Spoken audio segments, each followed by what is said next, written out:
राधे राधे महाराज जी। महाराज जी, मेरी परेशानी से बचने के लिए मैं कई बार झूठ बोलता हूँ, पर वही झूठ मुझे और बड़ी मुसीबत में फंसा देता है। मेरी इस आदत से मेरी पत्नी मुझ पर विश्वास करना मुश्किल हो गया है। मैं हर समय हाँ, विश्वास दिलाता हूँ, कई पर बार ऐसा लगता है कि हम झूठ से निकल जाएंगे, लेकिन निकल जाने पर भी हम फंस ये जाएंगे। आदत कैसे छोड़ूं महाराज जी? भाई अब इसको तो तुम्हें अंदर से विचार के द्वारा छोड़ना होगा कि कई बार आप ही नहीं, सब लोग, कि चालबाजी से, झूठ से हम हेलो, कहाँ हो यार, मिलना चाहते हैं, बोले इस समय तुम आगरे में हैं और बगल में पड़ोस में खड़ा हो। मोबाइल से भी बहुत झूठ बोला जाता है, नहीं बोला जाता? तो हमें लगता है कि हम झूठ बोलकर बड़ी सफाई से बच जाते हैं, लेकिन नहीं, वही हमारी गंदी आदत हमको सत्य से दूर कर देती है। नहीं, असत्य संपातक पुंजा। और जब झूठ पकड़ी जाएगी, पकड़ तो जाएगी ना, तो जैसे आपने कहा पत्नी ने विश्वास करना बंद कर दिया, बहुत बड़ा घाटा हो गया। हमारे पति पत्नी के संबंध में अविश्वास घुस गया, बहुत बड़ा घाटा हो गया। अब आप सत्य भी बोलोगे ना तो नहीं माना जाएगा, बहुत संभलना चाहिए। एक गांव का लड़का गांव वालों को परेशान करने के लिए अपने मित्रों से कहा, देखो मैं, अरे भेड़िया आया, भेड़िया आया, खूब हल्ला मचाया। तो गांव के लोग दौड़े गए रहे। बोले क्या? बोले हंसी मजाक के लिए बुलाया था। अब असली में एक दिन भेड़िया दबोच लिया। बोले भेड़िया आया, भेड़िया। गांव वालों ने सोचा हंसी मजाक ही कर रहा होगा, भेड़िए ने मार डाला उसे। समझ रहे हो? अगर हम झूठ बोलेंगे तो कभी सत्य बोलेंगे तो भी हमारी सत्य बात झूठ मान ली जाएगी कि ये झूठ बोलता है आदमी। हमें लगता है झूठ को धीरे धीरे कम करना चाहिए। कह दें आज से हरिश्चंद्र सत्यवादी, तो ऐसा नहीं हो पाएगा, क्योंकि जबान है और माइंड है, वो झूठ से बचता रहा है तो प्रयास करेगा झूठ का। धीरे धीरे धीरे धीरे अगर हम सत्य बोल देंगे तो फांसी थोड़ी चढ़ा दी जाएगी। हमारे आचरण सही हो जाएंगे, हमारा जीवन सही हो जाएगा। लोग कहते हैं व्यापार में झूठ बोलना ही पड़ेगा। हम कहते हैं क्यों झूठ बोलोगे? सबको ही जानते हैं व्यापार मुनाफा के लिए किया जाता है। तो ये बंदा जो वस्तु बेच रहा है, इसका भी परिवार है, इसकी भी दुकान मकान है, उसके लिए खर्चा इसी से ले रहा होगा। तो अब ये कहने की जरूरत कि देखो भाई साहब, ये जो चीज है ये 120 की पड़ती हमें, पर हम कसम से कह रहे हैं मुनाफा नहीं लेंगे, आप 120 का दे दो, और वो है 70 की। वो कसम खा के, उस झूठ बोल करके 30-40 रुपया अगर बचा पाए, वो तुम्हारे लिए सुखकारी नहीं होंगे। और प्राय लोग ऐसे करते हैं, कसम से कह रहे हैं आपके कारण केवल दे रहे हैं, आपका और तुम इतना बड़ा व्यापार खोले हो, हमसे इतना व्यवहार मानते हो। वो कसम पूर्वक बोलना, ऐसे बोलना, ये सब गलत। भाई ये 120 की है, जैसे मान लो पूछा 120 की है, मुनाफा हम जितना हमारा बनता उतना ले लिया, आपको लेना ले, नहीं चले जाओ। तो ये जरूर है कि आप थोड़े दिन में प्रकाशित हो जाएंगे कि आदमी बेईमान नहीं है, ये एक दाम में बेचता है, तो एक दाम वाले आएंगे आपकी दुकान में। तो हमें लगता है सत्य से चलने पर थोड़ा जरूर लगेगा कि आप देर में धनी बनेंगे, लेकिन अच्छे धनी बन जाएंगे। दीपक की तरह जलोगे तो जलते रहोगे, हाइलोजन की तरह प्रकाशित होगे, फ्यूज हो जाओगे। अधर्म ना करो, झूठ मत बोलो, बेईमानी मत करो। पत्नी से कह दो हम वृंदावन होके आ रहे हैं, अब हरिश्चंद्र वाली चाल चलेंगे, झूठ नहीं बोलेंगे, तुम हम पे विश्वास कर ले, ठीक है? नहीं, पति पत्नी में विश्वास न रहा तो यार फिर जीवन किस काम का? सोचो, वो तुम कह रहे हो कुछ भी, वो कह रहे हम जान रहे सब फ्रॉड है, तो क्या फायदा हुआ? हमारे जबान पे वो विश्वास न करे तो अब विश्वास दिलाओ, ठीक है? और किसी के भी साथ भी धोखा मत करो। सर्वेश कुमार जी, राधा वल्लभ श्री हरिवंश महाराज जी। गुरुदेव भगवान, मुझे राम नाम जप में प्रीति है, अपना आराध्य देव प्रभु श्री राम जी को मानता हूँ। महाराज जी, कभी कभी ऐसा लगता है कि मैं अपनी जिम्मेदारियों पर अपने की अपेक्षा अनुरूप नहीं खरा उतर पा रहा हूँ, जबकि मैं अपने पूर्ण मनोयोग से समर्पित होकर हर संभव प्रयास करता हूँ। महाराज जी, मन खिन्न रहता है, मार्गदर्शन करें मेरी। वैसे खिन्नता अच्छी चीज है, खिन्न रहना अच्छी बात है। गिरा अरथ जल बीत सम कहियत भिन्न न भिन्न, बंदो सीता राम पद जिन्हें परम प्रिय खिन्न।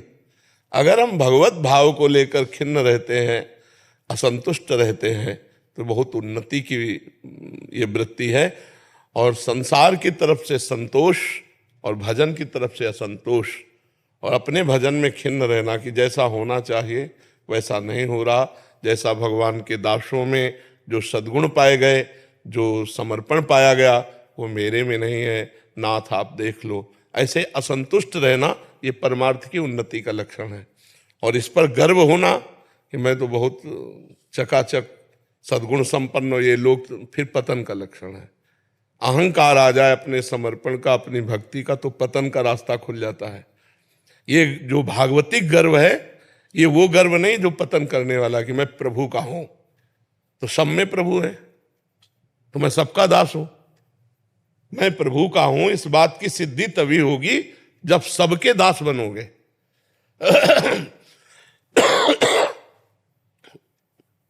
सो अनन्य गति जाके असमति न टरे हनुमंत, मैं सेवक सचराचर रूप स्वामी भगवंत। ये सब चराचर भगवंत रूप है, मैं सबका सेवक हूं, मेरे स्वामी प्रभु हैं। अस अभिमान जाय जन भोरे, मैं सेवक रघुपति पति मोरे। एक आ जाए अजीब मस्ती भक्त में होती है, एक अलौकिक उन्माद भक्त में होता है, क्योंकि उसकी दृष्टि में कोई व्यक्ति नहीं होता, भगवान होते हैं। उसकी दृष्टि में परमात्मा होते हैं, सब में वही रमा है। जिसको हम जप रहे हैं, जिसको हम खोज रहे हैं, वो भेष बदलकर मेरे सामने बैठा, मैं पहचान नहीं पा रहा हूं। वही है, वही संत वेश में है, वही असंत वेश में है, सब रूपों में वही है। उसी सिया राम में सब जग जान। तो अच्छी बात है बच्चा, पर नाम जप करते रहो और पाप आचरण में कभी भी लिप्त मत हो, उसको भगवान की कृपा नहीं मानेंगे। महाराज जी, यद्यपि प्रश्न भागवतिक नहीं है, बट एक समस्या है जो उनके उसमें, महाराज जी ऐसे बहुत सारे बच्चे हैं जिनको विविध प्रकार की समस्याएं हैं, फिर वो डिप्रेशन में चले। जैसे कह रहे हैं कि बचपन से शायद बाल तो ठीक थे, 10 साल में बाल उड़ गए, और कहते हैं फिर बहुत सारे लोग बच्चे उपहास करने लग गए। ऐसे ही महाराज जी कोई मोटे हो जाते हैं तो उनका उपहास करने लग जाते हैं। तो ऐसे में महाराज जी अपने मन को कैसे वो रखें कि इसमें सोचना है कि भगवान ने हमारे को ऐसा ही विधान बनाया है। अगर हमारे बाल सही रहने होते तो पूर्व कर्म के अनुसार फिर ये क्रिया ना होती। अगर बाल झड़ रहे, मान लो किसी की एक आंख खराब है, किसी का शरीर मोटा है, किसी का रूप थोड़ा सही नहीं है, अगर कोई उपहास करते तो मूर्ख बच्चे हैं जो उपहास करते हैं। उपहास नहीं, ये हमारे हाथ की बात है, ये आपके हाथ की बात है कि आप बाल कैसे रखो, आप बाल कितने घने हो कि कैसे। ये तो जो पूर्व कर्म के अनुसार आया वो अपने समय पर प्रभाव दिखाएगा। वो मूर्खता के कारण उपहास करते हैं, उनको मूर्ख समझ करके उधर वृत्ति ही ना दे और अपने को डिप्रेशन में थोड़ी डालना है। ये अब हमारा कर्म होगा कि पूर्व प्रारब्धवश आए हुए क्रिया की असफलता में हम इतना गाढ़ चिंतन कर लें निगेटिव कि हम नकारात्मक सोच में बैठ जाएं, डिप्रेशन में बैठ जाएं, ऐसा नहीं। और हाँ, तो अगर पैसा हो तो लगवा भी सकते हो, जब ब्याह आदि का कार्य हो तो उसको लगवा। ये सब साधारण बातें, इनमें इतना गहरा सोच नहीं करनी कि हम डिप्रेशन में पहुंच जाएं। ठीक है, आज हमारा विज्ञान बहुत बड़ा हुआ है। अगर बाल रोपण करवाना भी, क्या कहा उसको, हेयर ट्रांसप्लांट हम तो बाल रोपण कहेंगे कि वो, तो ऐसा करो, बिल्कुल मस्त रहो। जिनके बहुत बढ़िया बाल हैं, कोई सौभाग्यशाली है। अरे भगवान से हमारा चित्त जुड़े और हम प्रसन्न रहे, ये बढ़िया बात है। मान लो ना ब्याह हो तो 50 बच्चियां भगवान का भजन कर रहे हैं, तो ऐसा नहीं, हमें भगवान जैसा मार्ग दें वैसे चलकर और आनंद पूर्वक जीवन व्यतीत करना चाहिए। राधे राधे महाराज जी, आपके चरणों में कोटि कोटि प्रणाम। महाराज जी, आपकी कृपा से मुझे ज्ञात है कि हमारे पिछले जन्मों में किए गए कुकर्म ही हमें क्षति पहुंचाते हैं। महाराज जी, अगर पति शारीरिक क्षति पहुंचाए एवं जान लेना हमला करे तो महाराज जी ऐसे में सहन करना चाहिए या क्या प्रतिरोध? नहीं, रिपोर्ट करनी चाहिए। पति का अधिकार, पत्नी का परस्पर प्रेम एक सीमा तक है। ऐसा नहीं कि वो हमारे साथ एक राक्षसी व्यवहार कर सके, नहीं। अगर पति सम्मान योग्य है तो पत्नी भी अर्धांगिनी है। हम अपने प्राणों का जैसे पोषण करते हैं ऐसे पत्नी का पोषण करना चाहिए। अगर पति स्वयं दुर्व्यवहार के साथ बर्ताव करता है, सीमा तक, जान लेने की बात आई इसलिए हमने पहली बात कह दी कि रिपोर्ट कीजिए। जान लेना, आप अपनी जान नहीं ले सकते, भागवतिक और कानूनी दोनों कार्रवाई में आप बंदी बना लिए जाएंगे। अगर आप उपाय कर रहे हैं और आपको रिपोर्ट कर दी जाए आपकी, तो आप बंदी बनाने योग्य कार्य कर चुके, अगर आप का उपाय कर रहे हैं। और भागवतिक तो है ही है अपराध। तो अगर पत्नी की जान लेने की बात आती है तो उसे रिपोर्ट कर देना चाहिए, बिल्कुल समय नहीं लगाना चाहिए, क्योंकि ऐसा आदमी कभी भी हानि कर सकता है। तो ये बात सरकार को पता होनी चाहिए कि हमारा पति हमारी जान ले सकता है, और संबंध विच्छेद कर देना चाहिए। कम से कम जीवन भगवान के लिए है। अगर तुम्हें मैं पति माना, भगवान माना, और तुम ऐसा दुर्व्यवहार करो, यहाँ तक करो कि आप हमारी हत्या करने की सोच लो, तो फिर आप पति नहीं है। फिर ऐसे राक्षसों के लिए जेल बनी हुई है। वो राक्षस है, वो पति नहीं है, वो दंड का अधिकारी है। जो ऐसे गंदे आचरण करने वाले पागल लोग हैं, इन्हीं के लिए जेल भरी हुई है। ऐसों को रिपोर्ट करना चाहिए, तुरंत दंडित करने का विधान करना चाहिए। ऐसों को बख्शा नहीं जाना चाहिए। यदि पत्नी गलत आचरण करती है तो आप उचित डांट सकते हो। यदि आपके धर्म की मर्यादा के खिलाफ जा चुकी है तो आप डिवोर्स दे सकते हो। मारने का अधिकार नहीं है, मारने का अधिकार नहीं है। मारने का अधिकार हमारे कानून को है। वो जब देख लेगा कि इतनी बड़ी अपराधिनी, तो फिर उसकी सजा कानून, वकालत, यज्ञ, जो वो जज हैं वो देंगे। ऐसे नहीं, मनमानी आचरण थोड़ी है। किसी को अधिकार नहीं किसी को मारने का। वो सरकार के कानून के अधिकार में है कि किसको 20 साल की सजा देनी, किसको आजीवन या किसको फांसी, अपने अधिकार में नहीं है। जी। वैदिक लक्ष्मीकांत शास्त्री जी, रेवासा से। महाराज जी प्रणाम। महाराज जी, मैं ऑनलाइन व ऑफलाइन माध्यम से 4000 बच्चों को वेद का ज्ञान प्रदान किया है और कर रहा हूँ। महाराज जी कह रहे हैं कि स्वयं 2 गुरुकुल भी संभाल रहा हूँ, परंतु महाराज जी मैं बच्चों से दक्षिणा रूप से उस अध्ययन के लिए कुछ शुल्क लेता हूँ, परंतु बहुत से लोग इसे निषेध बताकर, वेद का व्यापार बताकर मेरा मन ऐसा खिन्न हो जाता है। नहीं, क्यों नहीं, गुरु दक्षिणा का विधान शास्त्रों में पहले से रखा हुआ है। ऐसा कैसे है? फिर वो जो गुरुकुल चला रहा है, वो अधिपति कैसे अपने परिवार का पोषण करेगा? भाई हाँ, वेद बेच नहीं रहा, उसका कार्य है वेद अध्ययन करना, अध्ययन कराना, दान लेना, दान देना, यज्ञ करना, यज्ञ कराना, ये सत्कर्म ब्राह्मण के हैं। तो हमारे गुरुकुल में गुरुदक्षिणा दे के ही गुरुकुल से निवृत्ति होती थी।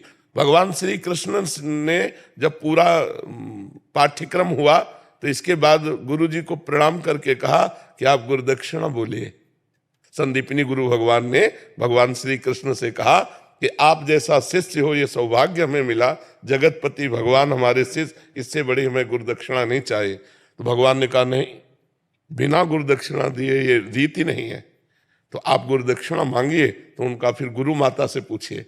तो गुरु माता ने कहा मेरा बालक समुद्र किनारे खेलने गया था, वहां मर गया, आप उसे जीवित करके ला दीजिए। भगवान लाए और गुरुदक्षिणा में वो दिया, गुरु माता को जीवित पुत्र दिया।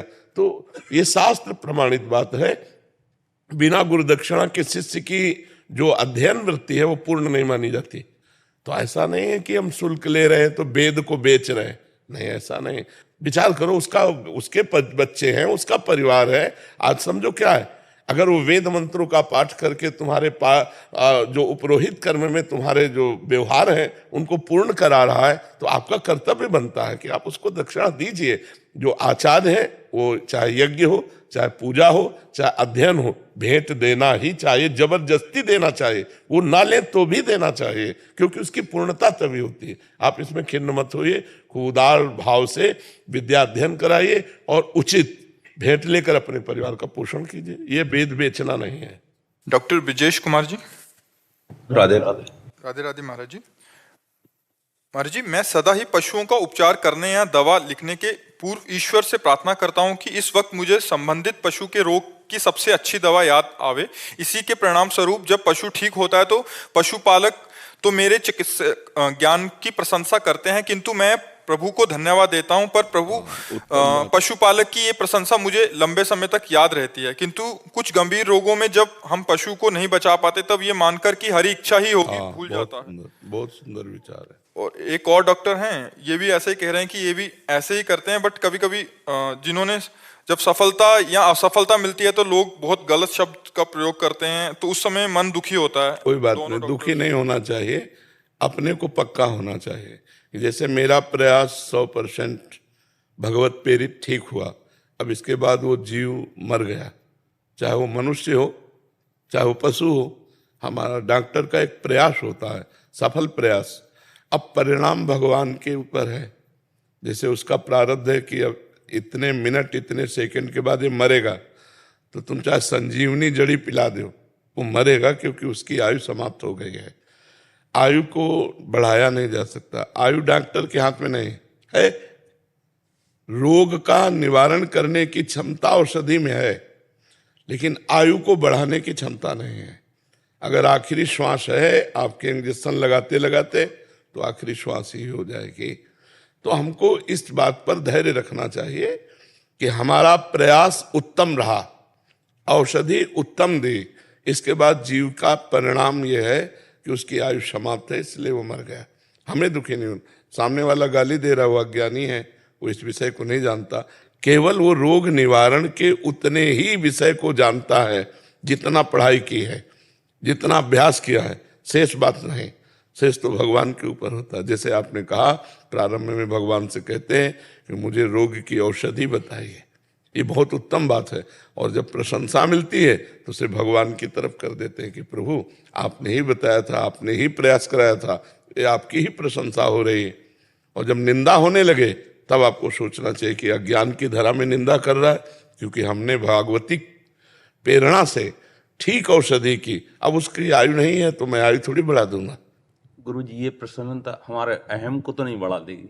नहीं, अगर आप भगवान से जुड़े हैं तो अहम को प्रसन्नता नहीं बढ़ा देगी। जब भगवान से विमुख होकर के प्रसन्नता की जाती है, वो जो प्रशंसा होती है उसमें जो हमें प्रसन्नता होती है वो हमारे अहंकार को पुष्ट करती है। और जब हम भगवान से, तो फिर अपने को पता है ना, दूसरे हमको कहें कि बहुत अच्छे डॉक्टर हैं, लेकिन अपने को पता है ना कि अच्छे डॉक्टर तो भगवान है। तो बस, हाँ, बस फिर अपने को अहंकार नहीं है। मैं समता का भाव चाहता हाँ, हूँ। प्रसन्नता भी उतनी ना हमारे लिए प्रेरित वो हो पाए कि हम प्रसन्न ही बने रहें, आगे भी काम करिए। तो मेरा कर्म ही प्रसन्नता से समता में कोई फर्क नहीं पड़ता, क्योंकि प्रसन्नता समता की तरफ ले जाएगी। समता का फल प्रसन्नता है। हर्ष और शोक, इनसे बचना है। प्रशंसा में हर्षित होना और निंदा में शोकित होना, लेकिन प्रसन्न रहना, ये भागवतिक है। अगर आप प्रसन्न हैं तो निंदा में भी प्रसन्न होंगे। अंदर अंदर आएगा भाई इसमें मेरा क्या दोष है, भगवान के द्वारा प्रेरित मैंने किया, लेकिन उसकी आयु नहीं है तो मैं थोड़ी बचा सकता हूं। अब आप अज्ञान में आकर गाली दे रहे हैं तो वो प्रसन्न रहेगा। लेकिन अगर हर्षित हुआ है अपने गर्व में कि मैं बहुत अच्छा डॉक्टर हूं, तो जब गाली मिलेगी तब शोकित हो जाएगा। तो प्रसन्नता भागवतिक है और हर्ष और शोक ये मायाकृत है। जी, राधे राधे महाराज जी, आपके चरणों में कोटि कोटि प्रणाम। महाराज जी, 2 साल पहले एक मरीज की सर्जरी के दौरान उसके HIV संक्रमित रक्त के कारण ये रोग मुझे लग गया। महाराज जी, स्वास्थ्य विभाग में कार्यरत हूँ। इस रोग के बारे में आज तक किसी को नहीं बताया, बट भगवान के आज तक हर निर्णय पर सिर झुकाकर स्वीकार किया। लेकिन कई बार मन बहुत विचलित हो जाता है और अपने भगवान से पूछने लगता हूँ कि कैसे संभाल। क्या होता है ये? महाराज जी, ब्लड संक्रमित हो जाता है, एड्स। तो ऑपरेशन के दौरान आपको कैसे हो गया? अगर रक्त से मिल गया महाराज जी। तो आपका रक्त, कोई आप अपना रक्त काट रहे थे क्या? ऑपरेशन थिएटर में आप ऐसे पोजीशन में होते हैं कि मरीज का कोई भी परमाणु आपको स्पर्श न करे, तो क्या सावधानी हो गई आपसे? ग्लव्स फट गया। ग्लव्स कैसे ग्लव्स फट गया तो त्वचा फट गई। कभी कभी होता है कि हम अपनी गलतियों को छुपाने के लिए ऐसा बोल देते हैं, तो ऐसा तो नहीं। ऐसा कैसे हो सकता? जब हमारे को टेक्नीशियन डायलिसिस करता है ना, तो 2 ग्लव्स लगा के करता है। एक ग्लव्स साधारण, उसके ऊपर दूसरा, जब सफाई कर लेगा तो दूसरा डाल के तब वो करता है। तो बहुत प्रवीणता चाहिए, पूरी जिंदगी बर्बाद कर ली। इसके और भी कारण हो सकते हैं, मतलब आपको फाइनल है कि आपका ऑपरेशन में होगा, क्योंकि इससे क्या होगा, ये बात बहुत से डॉक्टर, बहुत से इस मरीजों के दवाइयाँ करते हैं या ऑपरेशन करना पड़े, तो फिर आपकी बात से उन सबको भय हो जाएगा ना। तो मुझे लगता है कि प्रायः बहुत बड़ी बड़ी बीमारियों से मरीज जाते हैं और डॉक्टर अपने को इतना सुरक्षित रख करके करते हैं जिससे वो उनके परमाणुओं से युक्त ना हो। महाराज जी, वो हाथ में कट लगा हुआ था और वो हाँ, ऐसी बात तुम्हारी मान सकते हैं कि पहले से कुछ ऐसा, मतलब, तो फिर निराश होने की जरूरत नहीं। बहुत औषधियाँ हैं और उस परहेज से चलो, लेकिन ब्याह मत करना। हाँ, ब्याह मत करना, किसी लड़की के जीवन को बर्बाद मत करना। डॉक्टर पदवी प्राप्त करोगे तो ब्याह के लिए तो सब तैयार हो जाएंगे। आपको अपने जीवन में तप करना होगा कि किसी का संसर्ग नहीं, और नाम जप करते हुए परोपकार करो और जीवन भगवान को अर्पित कर दो। ठीक है।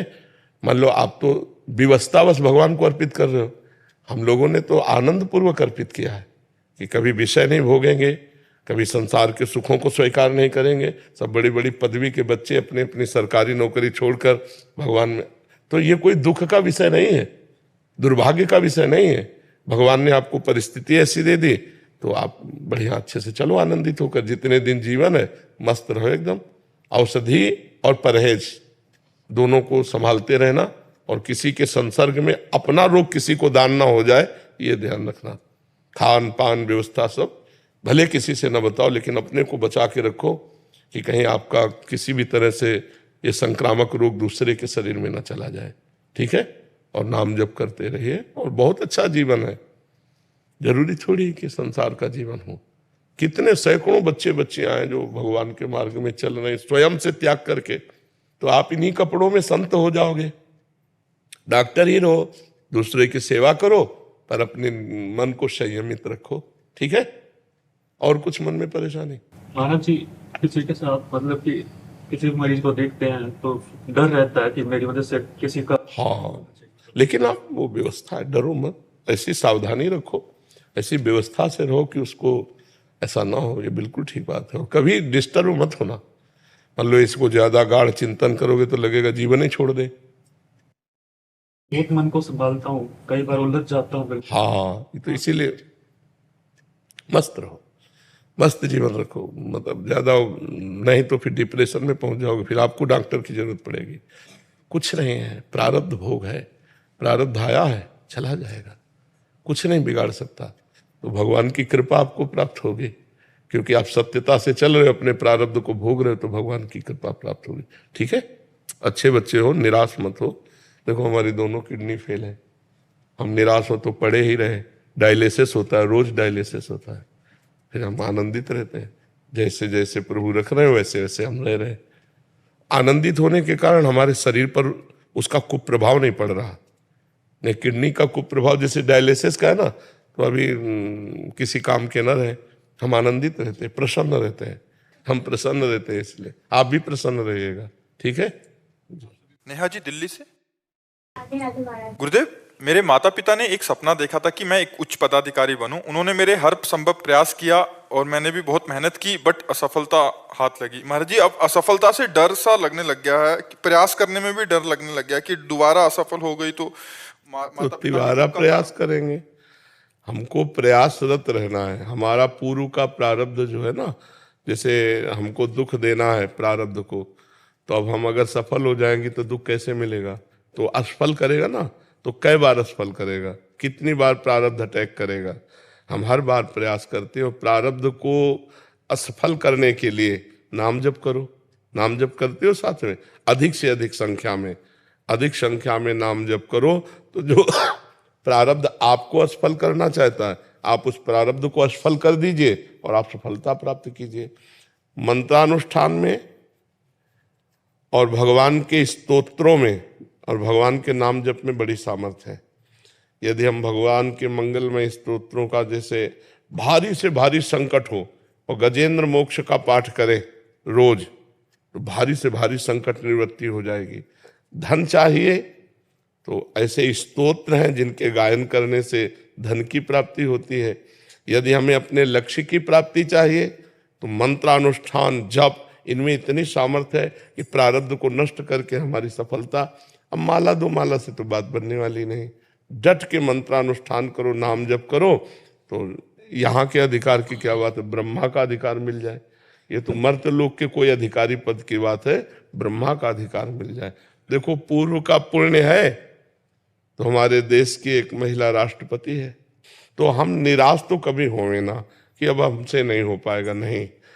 जय बार असफलता मिले तय बार और उत्साह करके हम लगी रहे तो कभी न कभी सफल हो जाएंगे। पर साथ में भजन होना चाहिए।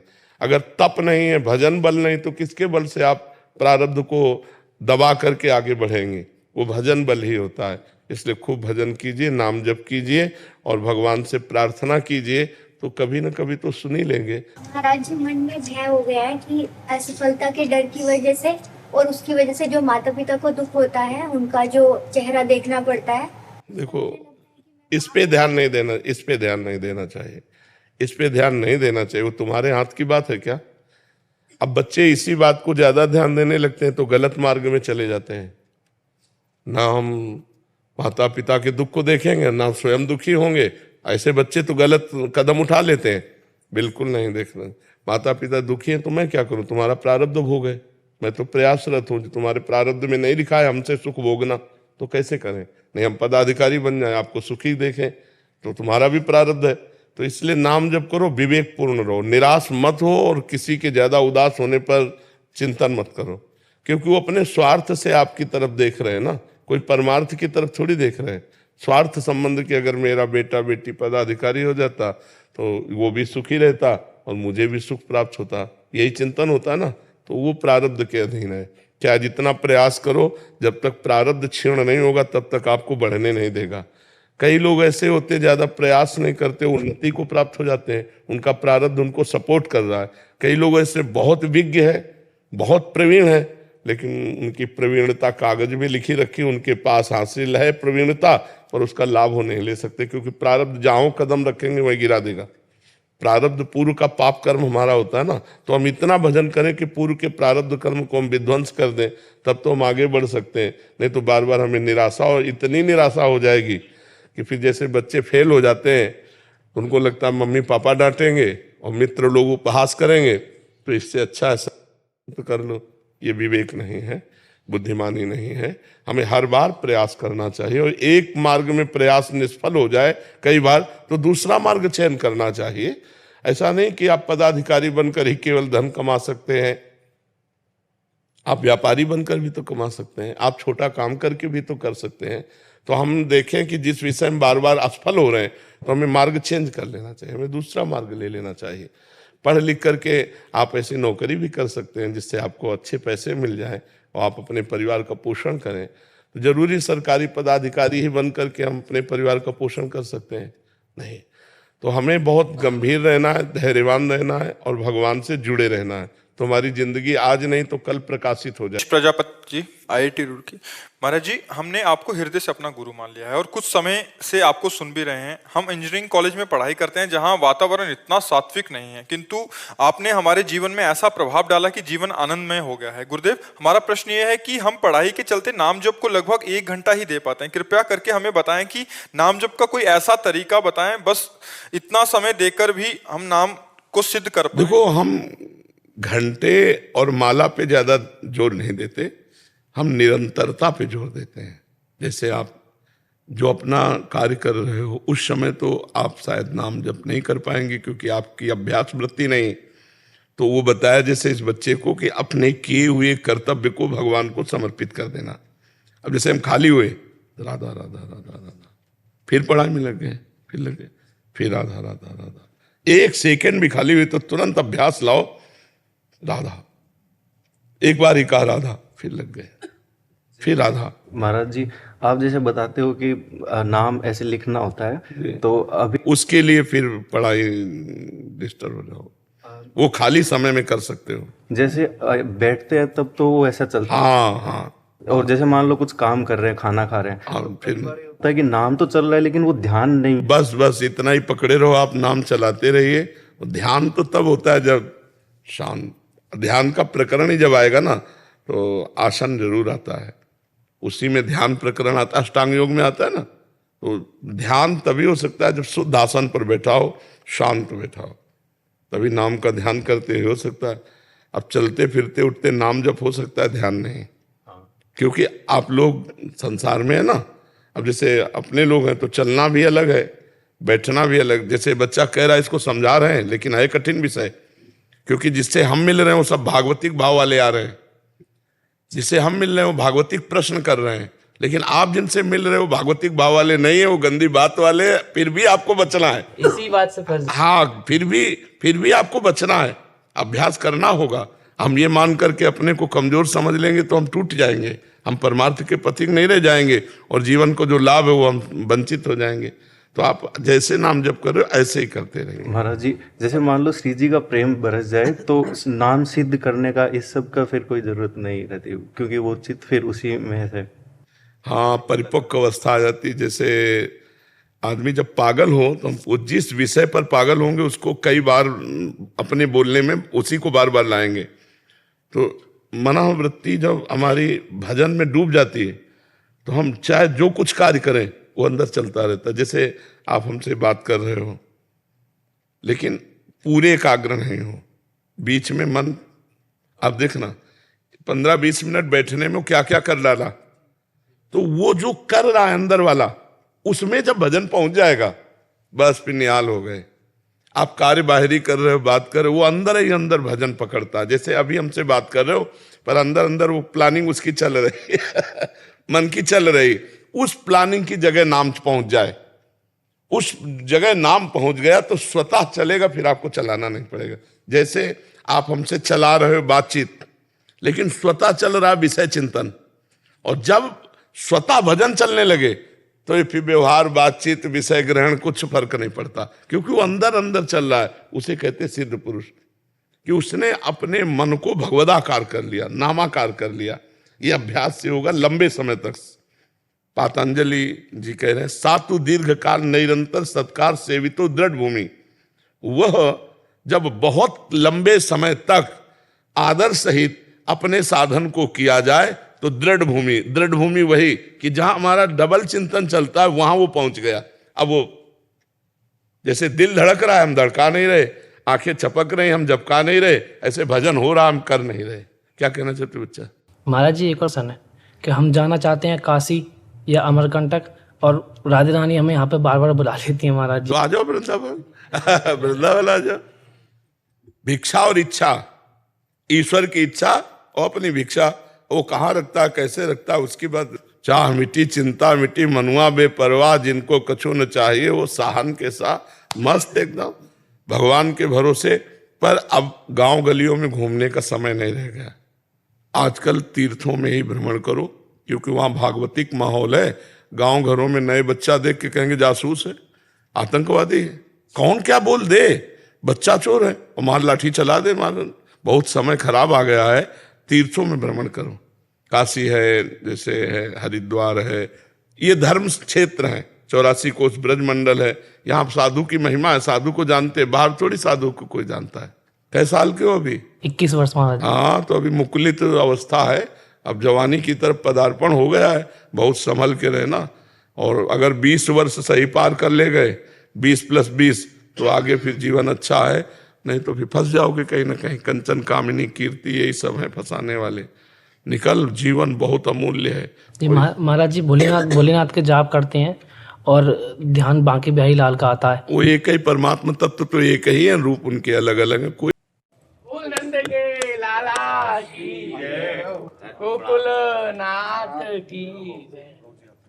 अभी आता ही होगा सलोना मेरा, छवि छाक उसी की छका करते हैं। कविता सविता कुछ जानत नहीं, मुंह में आया वही बता करते हैं। हम पे तो कछु आवे ना जो है वो। अरे ब्रजवासियों की गालियां भी वेद सूत्र से कम नहीं है। तो ब्रजवासी ठड्ड गमा रहे और हम तो लाल हुए सारे ऐसे ही करके बोले। तो हमने तो आप पे हमारे मन में भाव सबन में जागृत भाई, तो हमने एक चीज आपको के प्रेमानंद के रूप में मुझको राम मिले, घन श्याम मिले। प्रेमानंद के रूप में मुझको राम मिले, घन श्याम मिले। अरे बाबा प्रेमानंद तुम्हारी कैसी अद्भुत माया है, वास है तुम में राधा जी का, श्री जी चरण की छाया है। और इस पावन छाया में आकर सुबह मिले और शाम मिले। प्रेमानंद के रूप में मुझको राम मिले, घन श्याम मिले। बोल राधा रानी की जय, नंद के लाला की जय। क्या हुआ? राधे राधे अरे आवे अचक मेरी बाखिर में होरी को खिलाड़, होरी को खिलाड़। आवे अचक मेरी बाखिर में होरी को खिलाड़, होरी को खिलाड़। गारी देत अगाड़ी आवे, गारी देत अगाड़ी आवे। आप नचे और हमें नचावे, आप नचे और हमें नचावे। नंदी जल्दी खोले के बार, होरी को खिलाड़, होरी को खिलाड़। आवे अचक मेरी बाखर में होरी को खिलाड़, होरी को। होरी के रसिया की जय। जय हो बलियो।